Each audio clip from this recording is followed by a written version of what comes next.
Hi all അസ്സലാമു അലൈക്കും welcome back to my channel. പുതിയൊരു വീഡിയോയിലേക്ക് എല്ലാവർക്കും സ്വാഗതം. അപ്പോൾ ആദ്യം തന്നെ ഹാപ്പി ഇൻഡിപെൻഡൻസ് ഡേ. ഇന്ന് സ്വാതന്ത്ര്യ ദിനമാണല്ലോ. അപ്പം അതിൻ്റെ വ്ളോഗൊന്നും അല്ല കേട്ടോ, ഇത് ഞാൻ 2 ദിവസം മുന്നേ എടുത്തതാണ്. അതായത് സൺഡേ ആണ്. അപ്പം ഈവനിങ് വ്ളോഗാണ്. ഉപ്പാൻ്റെ കൂടെയുള്ള അല്ലറ ചില്ലറ കാര്യങ്ങളാണ്. അപ്പം നമുക്ക് വീഡിയോയിലേക്ക് കിടക്കാം. ഞാൻ ആദ്യം തന്നെ ഈ ഒരു സാധനമാണ് കാണിക്കുന്നത്. ഇത് കുറച്ച് ദിവസമായി ഫ്ലിപ്കാർട്ടിൽ നിന്ന് വാങ്ങിച്ചിട്ട് കേട്ടോ. അപ്പം ഞാൻ അതങ്ങനെ തന്നെ വെച്ച്, പിന്നെ ഉപ്പ വന്നേരം ഉപ്പ ഇത് മൊത്തത്തിലേക്ക് അയച്ചിട്ട് ഫിറ്റ് ചെയ്ത് തരാമെന്ന് പറഞ്ഞിട്ടുണ്ട്. ഇത് ഞാൻ ഈ ഒരു കബേർഡിൻ്റെ മുകളിൽ വെക്കാമെന്ന് വിചാരിച്ചതാണ്. പക്ഷേങ്കിൽ അതിൻ്റെ മുകളിൽ വെച്ച് കഴിഞ്ഞാൽ അങ്ങനെ ഉറപ്പുണ്ടാവില്ല. അതുകൊണ്ട് തന്നെ വാളിൽ തന്നെ വെക്കാമെന്ന് വിചാരിച്ചു. അപ്പം വെയിറ്റ് ഉള്ളതും കൂടിയും വെക്കാമെന്നാണ് പറഞ്ഞിട്ടുള്ളത്. നല്ല ക്വാളിറ്റി ഉണ്ട്. 132 രൂപയാണ് ആയിട്ടുള്ളത്. ഞാൻ കുറേ നോക്കിയിട്ട് ചീപ്പ് ആൻഡ് ബെസ്റ്റ് സാധനങ്ങളാണ് വാങ്ങിക്കുക. കുറേ നോക്കും കേട്ടോ. പിന്നെ ഈ 4 സ്റ്റാറിൻ്റെ മേലെയുള്ളതാണ് ഞാൻ വാങ്ങിക്കൽ. പിന്നെ ഇതിൻ്റെ മുന്നേ വ്ളോഗ് ചെയ്തപ്പം ഇഡ്ലി പാത്രവും സ്പ്രേ ബോട്ടിലും എല്ലാം ഞാൻ ലിങ്ക് ഇട്ടിട്ടുണ്ടായിരുന്നു. ഇതൊന്നും കൊളാബോ പ്രൊമോഷനോ ഒന്നുമല്ല കേട്ടോ, ഞാൻ തന്നെ പൈസ കൊടുത്ത് മേടിച്ചതാണ്. ഇതുവരെ ഇങ്ങനത്തെ ഐറ്റംസ് ഒന്നും ഞാൻ കൊളാബൊന്നും ചെയ്തിട്ടില്ല. പിന്നെ മെയിനായിട്ട് ഈ ഒരു ഐറ്റം വാങ്ങിയതിന് കാരണം എന്ന് വെച്ചാൽ ഞാൻ പെട്ടെന്ന് എടുക്കുന്ന സ്പൂണ് അങ്ങനത്തെ കാര്യങ്ങളിൽ ഉണ്ടാവില്ലേ, അതെല്ലാം ഞാൻ കബേർഡിൽ നിന്ന് എടുക്കേണ്ടി വരും. ഇങ്ങനെയാകുമ്പോൾ വേഗം എനിക്ക് കുക്ക് ചെയ്യുന്ന സ്ഥലത്ത് തന്നെ വെച്ച് കഴിഞ്ഞാൽ എടുക്കാൻ പറ്റും. കഴിഞ്ഞ വ്ളോഗിൽ ഞാൻ ഇഡ്ലി പാത്രത്തിൻ്റെ ലിങ്ക് ഇട്ടിട്ട് അത് കിട്ടിയിട്ടില്ല എന്നെല്ലാം പറഞ്ഞിട്ടുണ്ടായിരുന്നു. ഇൻസ്റ്റയിൽ ഞാൻ ഇതന്നെ ലിങ്ക് ഇട്ടിട്ടുണ്ട് കേട്ടോ. വേണ്ടോലുണ്ടെങ്കിൽ DM വന്നു കഴിഞ്ഞാൽ ഞാൻ ലിങ്ക് ഇട്ടുതരാം. ആ ഒരു കുളത്തില്ലേ നല്ലോണം ഒന്ന് പ്രസ് ചെയ്ത് കൊടുക്കണം കേട്ടോ, എന്നാൽ പൊട്ടുമൊന്നുമില്ല. പിന്നെ അത് മാത്രമല്ല, സ്റ്റിക്കിൻ്റെ മുകളിൽ കമ്പി പോകുന്നൊരു ഭാഗയില്ലേ, അതും കുറച്ചൊന്ന് തിക്കിയിട്ടാണ് ഇട്ട് കൊടുത്തിട്ടുള്ളത്. പിന്നെ വേറെ ഒന്നും ഇല്ല കേട്ടോ, പെർഫെക്റ്റ് ആയിട്ട് കിട്ടിയിട്ടുണ്ട്. അപ്പം ഞാൻ എല്ലാം ഒന്ന് കൊളുത്തി വെക്കുന്നുണ്ട്.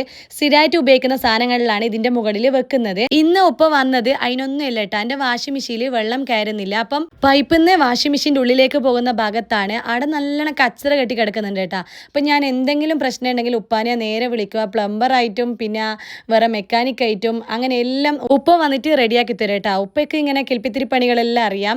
പിന്നെ കുറേ സാധനങ്ങൾ ഉപ്പ ഫ്ലിപ്കാർട്ടിൽ നിന്ന് വാങ്ങിയിട്ടും ചെയ്തു തരും കേട്ടോ. ഈ ഡ്രില്ലും കാര്യങ്ങളെല്ലാം ഉപ്പ ഫ്ലിപ്കാർട്ടിൽ നിന്ന് തന്നെയാണ് വാങ്ങൽ. അടുത്ത പണി എന്ന് വെച്ചാൽ ഈ ഒരു സംഭവമാണ്. എൻ്റെ വാഷിംഗ് മെഷീൻ റെഡി ആയിട്ടുണ്ട്. പിന്നെ ഒന്നും ഉണ്ടാവില്ല. ഇങ്ങനെ ഉണ്ടാവാ ഈ ഓൾസ് ഒന്നിക്കുണ്ടെങ്കിൽ ഓൾസ് പോവും. ഇപ്പം കാണുന്ന ഈ ഒരു സാധനം ഇല്ലേ മൾട്ടിവുഡിൻ്റെതാണ്. അപ്പം ഇത് ഫുൾ പോയിട്ട് ആ ഒരു കബേർഡിൻ്റെ ഈ ഒരു ഭാഗം തന്നെ പോയിട്ടേനുള്ളത്.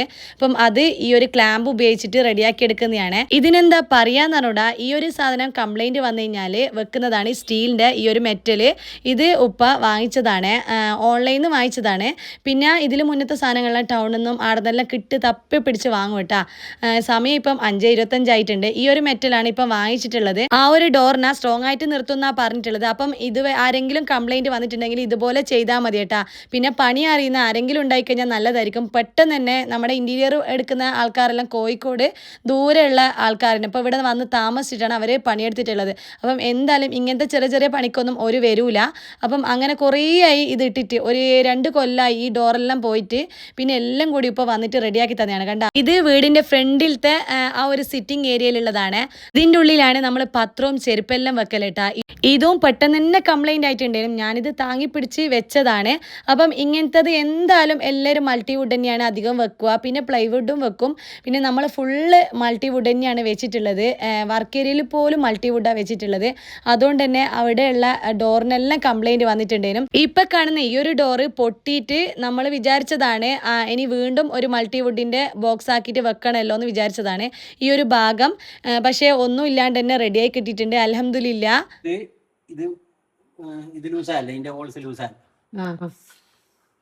ഇത് പോയി കഴിഞ്ഞാല് അവസാനം വെച്ചിട്ട് റിപ്പയർ ചെയ്യാം.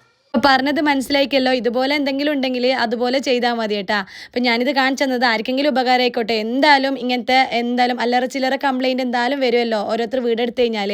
പിന്നെ അങ്ങനെ തന്നെ ആടിടും കേട്ടാ. പിന്നെ ഒരു പണിയും ചെയ്യാൻ നിൽക്കൂല. എല്ലാം വിളിക്കണേലോ ഒരുമിച്ച് ചെയ്യാന്നെല്ലാം വിചാരിക്കും. ഇതെന്താ അത് കോൺക്രീറ്റ് ടൈലില്ലേ ഗ്രാനൈറ്റ് ഇതെല്ലാം തുളക്കുന്നയാ. ഇത് ഇതോ ഇത് കോൺക്രീറ്റ് ഡ്രിൽ മിറ്റാ. ഇതെല്ലാം ഉപ്പ ഡ്രിൽ ബിറ്റ് എന്നാണ് പറയുന്നത്. ഞാൻ ആദ്യമായിട്ടാണ് കേൾക്കുന്നത്. നമ്മുടെ കോൺക്രീറ്റും അതുപോലെ മരവും എല്ലാം ഡ്രില്ല് ചെയ്യുന്ന സാധനങ്ങളാണ് കേട്ടോ. ഇതെല്ലാം അതിൻ്റെ ഓരോ സാധനങ്ങളാണ്. ഇതെല്ലാം എവിടുന്നല്ലോ സംഘടിപ്പിച്ചതാണ്. ഇങ്ങനെ എന്തെങ്കിലും ചെയ്തുകൊണ്ടിരിക്കും.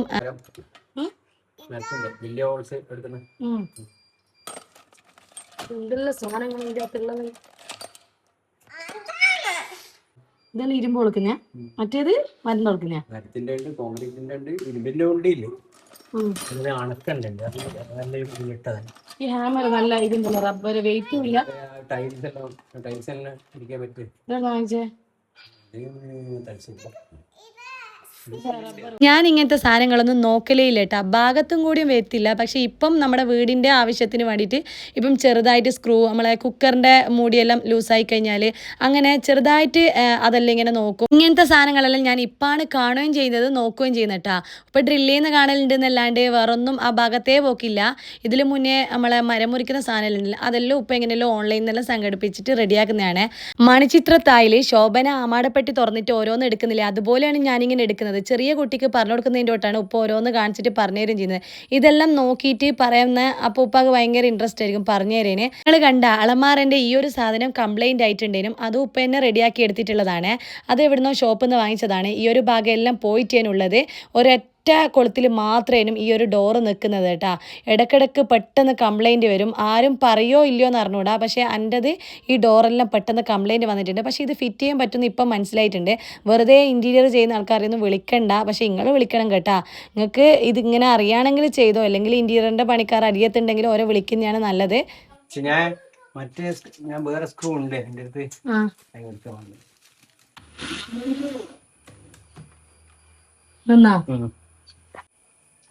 ഇതിപ്പം വേറെ സ്ക്രൂ ഇട്ടേ, ഇതിനുള്ള ആദ്യമുള്ള സ്ക്രൂ അല്ല, കുറച്ച് തടിയുള്ള സ്ക്രൂ ഉണ്ടെങ്കിൽ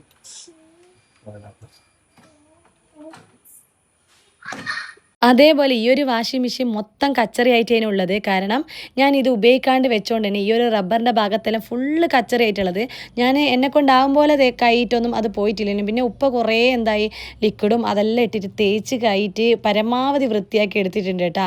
അതിന് ഉപ്പ തന്നെ വേണ്ട വന്നിട്ടുണ്ട്. കാരണം ഞാൻ നോക്കി എനിക്ക് പറ്റുന്നില്ല. എന്നിട്ട് ഞാൻ ക്ലോറക്സ് ഇട്ട് കുറച്ച് നേരം വെക്കാതെ വിചാരിച്ചിട്ടുണ്ടേനും. ക്ലോറക്സ് ഇവിടെ ഇല്ല, വാങ്ങണം. പിന്നെ ഉപ്പ തന്നെ ഏറ്റെടുത്തിട്ടുണ്ടേനും. അതിൻ്റെ മേലെ ഭാഗമെല്ലാം ഞാൻ തന്നെ തേച്ച് കൈയിട്ടുണ്ട്. ഇതും ഇടയ്ക്കിടയ്ക്ക് നമ്മൾ ക്ലീൻ ആക്കണം. ഒരു ടിഫിൻ ബോക്സിൻ്റെ റബ്ബറെല്ലാം നമുക്ക് കച്ചറയാണെന്നില്ലേ, അത് ഡെയിലി ക്ലീൻ ആക്കി കഴിഞ്ഞാൽ ആ കച്ചറ ഉണ്ടാവില്ല എന്ന് പറയും. അതുപോലെയാണ് ഇത്. ഇനി അടുത്തതായിട്ട് ഒരു അൺബോക്സിങ് ആണ്. ഞാൻ കുറേ ആയി ഞാൻ വരുമ്പം കൊണ്ടുവന്നെയാണ്, പക്ഷേ ഇതുവരെ പൊട്ടിച്ചിട്ടില്ല കേട്ടോ. അത് ഇതുവരെ ഉപയോഗിക്കാത്തതുകൊണ്ട് തന്നെ അതെന്താണെന്നുള്ളതൊരു ക്യൂരിയോസിറ്റിയാണ്. പിന്നെ ഞാൻ യൂട്യൂബിലെല്ലാം സെർച്ച് ചെയ്ത് നോക്കി ഇതെങ്ങനെ ആക്കുമെന്ന്. കുറേ ഇൻഫ്ലുവൻസേഴ്സും അതുപോലെ കുറേ ആൾക്കാർ ഞാൻ ഇൻസ്റ്റാഗ്രാമിൽ യൂട്യൂബിലെല്ലാം ഇത് ഉപയോഗിക്കുന്ന കണ്ടിട്ടുണ്ട്, നിങ്ങളും കണ്ടിട്ടുണ്ടാവും. പിന്നെ ഞാൻ ആദ്യമായിട്ടായതുകൊണ്ട് എന്തും ഉപയോഗിക്കുന്ന ഒരു പേടിയാണ്. ഇതിൽ മുന്നേ എയർ ഫെയറും അങ്ങനെ തന്നെയാണ്. അത് ഉപയോഗിക്കുന്ന ടൈമിന് സ്മെല്ലുള്ളതുകൊണ്ട് തന്നെ ഞാനവിടെ വെച്ചിട്ട് പിന്നെയും ഞാൻ കുറേ വീഡിയോ എല്ലാം കണ്ടിട്ടാണ് ഉണ്ടാക്കിയെടുത്തിട്ടുള്ളത്. ഞാൻ പറഞ്ഞിട്ടില്ല നിങ്ങളോട് മുന്നേ ഞാൻ സൂപ്പർ മാർക്കറ്റിൽ നിന്ന് സാധനം മേടിച്ചിട്ടുണ്ട്. അത് വാങ്ങുന്ന ടൈമിന് നമുക്ക് പോയിന്റ് കിട്ടും. അത് ഇനാം കാർഡിലായി കഴിഞ്ഞാൽ നമുക്ക് കുറേ പോയിന്റ് ആയി കഴിഞ്ഞാൽ ഇലക്ട്രോണിക്സ് ഐറ്റംസ് എന്ത് വേണമെങ്കിലും മേടിക്കാം. അങ്ങനെ ഞാൻ വാങ്ങിച്ചതാണ് എയർ ഫെയറും എഗ് ബീറ്ററും പിന്നെ ഒന്നും കൂടി വാങ്ങിച്ചിട്ടുണ്ട് മിക്സി, ഹാൻഡ് മിക്സറും കൂടിയിട്ട്. അപ്പം ഇത് വാങ്ങിക്കാൻ എനിക്ക് പറ്റിയിട്ടില്ല. എനിക്ക് ഭയങ്കര ആഗ്രഹം ഉണ്ടേനും. അങ്ങനെ ഞാൻ വരുന്ന സമയത്ത് ഹസ്ബൻഡിൻ്റെ ഫ്രണ്ട് എനിക്ക് തന്നതാണ് വരുന്ന ടൈമിന്. അപ്പം ഞാനത് ഉപയോഗിച്ചിട്ടേ ഇല്ലേനും. ഇത് കാണുമ്പോൾ ഒരു പ്ലാസ്റ്റിക് പോലെയുണ്ട്, പക്ഷെ അങ്ങനെയൊന്നും ഇല്ല കേട്ടോ. ഇപ്പം കാണിക്കുന്ന ഈ ഒരു സാധനം മെഷറിംഗ് കപ്പാണ്. ഇതിൽ അടയാളപ്പെടുത്തിയിട്ടുണ്ട് നല്ല വേവാകുന്നത് മുട്ട, പിന്നെ ഹാഫ് വേവ്, പിന്നെ കുറച്ചും കൂടിയും കുറവ്. അത് കണക്കാക്കിയിട്ട് വെള്ളം കറക്റ്റായിട്ട് എടുത്തിട്ട് അതിലേക്ക് ഒഴിച്ചു കൊടുത്തു കഴിഞ്ഞാൽ മതി. ആ റൗണ്ട് സ്റ്റീലിൻ്റെ ആ ഭാഗത്ത് ഈ ഒരു ഭാഗത്താണ്. പിന്നെ ഇതിൻ്റെ അടിയിൽ ഒരു സൂചി ഉണ്ട് കേട്ടോ. ആ സൂചി കൊണ്ടാണ് മുട്ട കുത്തൽ.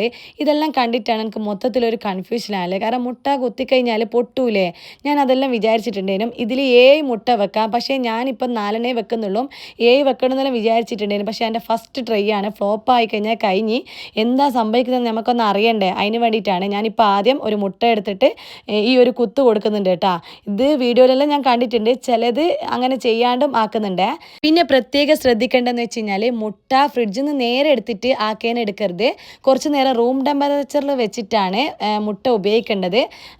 ഞാൻ ഇങ്ങനെ നോക്കിയിട്ട് എനിക്കൊന്നും മനസ്സിലായിട്ട് ഉപ്പ നോക്കിയ സമയത്താണ് ഇങ്ങനെ പറഞ്ഞിട്ടുള്ളത്. ഞാൻ വിചാരിച്ച പോലെ ഒന്നുമില്ല കേട്ടോ. ഇങ്ങനെ ആ ഒരു സൂചി കൊണ്ട് കുത്തിയിട്ട് അത് മുട്ട പുറത്തേക്കൊന്നും പോകുന്നില്ല. ഞാൻ വിചാരിച്ചിട്ടുണ്ട് ഇങ്ങനെ ഹോൾസെയിലാക്കി കഴിഞ്ഞാൽ ആ മുട്ടേൻ്റെ ആ ചോപ്പും ഇതല്ലെങ്കിൽ പുറത്ത് വരൂലേ, പക്ഷെ അങ്ങനെയൊന്നും ഇല്ല കേട്ടോ. പെർഫെക്റ്റ് ആയിട്ട് തന്നെ അതിൽ നിന്നിട്ടുണ്ട്. ആ ഒരു ഹോൾസ് വെച്ച ഭാഗം നോക്കിയിട്ടാണ് അടിയിൽ വെക്കേണ്ടത്. എന്നിട്ട് ആ ഒരു ലിഡ് ഇടണം. ലിഡെല്ലാം കാണുമ്പം പ്ലാസ്റ്റിക് പോലെയുണ്ട്, പക്ഷേ ആ ഒരു മുട്ട ആകുന്ന ടൈമിന് ഒന്നും സംഭവിക്കില്ല. സംഭവിക്കുന്നില്ല കേട്ടോ, ഉരുകോ ഒന്നും ചെയ്യുന്നില്ല. ഞാൻ സ്വിച്ച് ഇട്ടിട്ട് ഒരു 12 മിനിറ്റാണ് വെച്ചിട്ടുള്ളത്. 17 മിനിറ്റ് വരെ പോവാം ഫുൾ നല്ലോണം ബോയിൽ. അതിൽ തന്നെ ആ ബുക്കിൽ കാണിക്കുന്നുണ്ട് അതിൻ്റെ ടൈമിങ്ങും കാര്യങ്ങളെല്ലാം. കുറച്ച് ചൂട് വേണമെങ്കിൽ അതിൻ്റെതായ ടൈമിംഗ് എല്ലാം കാണിക്കുന്നുണ്ട് ഈ ഒരു ബുക്കിലാണ്. പിന്നെ മാത്രമല്ല കുറച്ച് വെള്ളം ഒഴിച്ചുകൊണ്ട് എനിക്ക് പേടിയാണ്. 17 മിനിറ്റൊന്നും ഞാൻ വെക്കാൻ നിന്നിട്ടില്ല. എന്നിട്ട് മുട്ട വെന്തിക്കില്ലെങ്കിൽ വീണ്ടും വെക്കാം, അല്ലെങ്കിൽ ആ ഒരു പരീക്ഷണം അവിടെ വെച്ച് അവസാനിപ്പിക്കാമെന്ന് വിചാരിച്ചതാണ്. കണ്ട ഇതിൽ കറക്റ്റ് ടൈമിങ്ങും എല്ലാം കൊടുക്കുന്നുണ്ട്. മുട്ടേൻ്റെ വേവും കാര്യങ്ങളും എല്ലാം ഇതിൽ പറയുന്നുണ്ട്. ഇതുപോലെ ചെയ്താൽ മതി. പക്ഷേ എന്തും ഫസ്റ്റ് ഉപയോഗിക്കുമ്പോൾ നമുക്കൊരു പേടി തന്നെയാണ്. അതും ഇതുവരെ കാണാത്ത ഈ ഒരു സാധനം. അങ്ങനെ 12 മിനിറ്റ് ആയിട്ടുണ്ട്. നമുക്ക് നോക്കാം. ഫസ്റ്റ് എടുക്കുന്ന ടൈമിന് നല്ല ചൂടുണ്ട്, കാരണം ആവി വന്നിട്ടുണ്ടല്ലോ. അതുകൊണ്ട് തന്നെ ഞാൻ എടുത്ത് മാറ്റിയിട്ടുണ്ട്. ഇനി മുട്ടയും അത്യാവശ്യം ചൂടെല്ലാം ഉണ്ട്, അതുകൊണ്ട് മുട്ടയും ഞാൻ എടുത്ത് മാറ്റുന്നുണ്ട്. ഇനി കുറച്ച് അധികം നേരമൊന്നും ആയിട്ടില്ല, അപ്പോഴത്തേക്ക് തന്നെ ഇതെല്ലാം തണിഞ്ഞു പോയിട്ടുണ്ട്. ആ ഒരു മുട്ട വെച്ച സാധനമൊന്നും ഒട്ടും ചൂടൊന്നും ഇല്ലേനോ. വേഗം ഞാൻ കൈകൊണ്ട് തന്നെയാണ് എടുത്ത് മാറ്റിയിട്ടുള്ളത്. ഇതെല്ലാം ആരാ കണ്ടുപിടിച്ചതെന്ന് അറിയില്ല കേട്ടോ. ഇതെല്ലാം ഭയങ്കര സംഭവം തന്നെയല്ലേ. ഞാനിത് മുന്നേ സിലു ടാക്സ് അതുപോലെ ഇർഫാന ഷംസീർ ഒരു ഉപയോഗിച്ചോന്ന് അറിയില്ല, വേറെ കുറേ ആൾക്കാർ വീഡിയോയിൽ കണ്ടിട്ടുണ്ടായിരുന്നു. അപ്പോൾ എനിക്കും അത് വാങ്ങിക്കണമെന്ന് വിചാരിച്ചിട്ടുണ്ടായിരുന്നു. അതുപോലെ മുന്നേ ഉള്ള പാത്രങ്ങളെല്ലാം ഇർഫാന ഷംസീറിൻ്റെ വ്ളോഗാണ് ഞാൻ ആദ്യം സ്ഥിരം കണ്ടിട്ട് പാത്രങ്ങളോടുള്ള ഒരു ഇഷ്ടം വന്നിട്ടുള്ളത്. പക്ഷേ ആ ടൈമിന് എനിക്ക് പാത്രങ്ങളൊന്നും ഉണ്ടായിട്ടില്ല. മുട്ട കറക്റ്റ് വെന്ത് വന്നിട്ടുണ്ട് കേട്ടോ. ഞാൻ സാധാരണ കുക്കറിലാണ് മുട്ട വേവിക്കൽ, ഒരു 2-3 വിസിലടുപ്പിക്കലാണ് ചെയ്യൽ. ഇത് കണ്ടെങ്കിൽ പെർഫെക്റ്റ് ആയിട്ട് തന്നെ കിട്ടിയിട്ടുണ്ട്, നല്ലോണം വെന്തിട്ടുണ്ട് മുട്ട. അപ്പം ഞാൻ ഇതിനെ കൊണ്ടൊരു സ്നാക്ക് ഉണ്ടാക്കാന്നെല്ലാം വിചാരിച്ചിട്ടുണ്ടായിരുന്നു. പക്ഷേ മക്കൾ വന്നിട്ട് അന്നേരം തന്നെ എൻ്റെ അടുത്ത് നിന്ന് വാങ്ങിച്ചിട്ടുണ്ട് ഓരോന്ന്. കറക്റ്റ് 4 എണ്ണം 4 ആക്കിൻ്റെ കണക്കായിട്ടുണ്ടായിരുന്നു. അതുകൊണ്ട് അടിയൊന്നും കൂടിയിട്ടില്ല. സമാധാനമായി ഇന്നത്തെ കാര്യത്തിൽ. ഇത് ഓൾസം മാർക്കിൻ്റെ പ്രൊഡക്റ്റ് ആണ്. ഇൻഷാ അല്ലാ ഇനി ഇത് വെച്ചിട്ട് ഞാൻ ഈവനിങ് സ്നാക്ക് ഉണ്ടാക്കുന്ന വീഡിയോയെല്ലാം ഞാൻ ഇനി ഇടാം. അപ്പം ഇന്നത്തേക്ക് ഇത്രയേ ഉള്ളൂ. ഇനിയും പുതിയ റെസിപ്പി ആയിട്ടും പുതിയ വ്ളോഗുമായിട്ടും ഞാൻ വീണ്ടും വരുന്നതായിരിക്കും. അതുവരേക്കും അസ്സലാമു അലൈക്കും, ടാറ്റാ ബൈ, മാസ്സലാമ.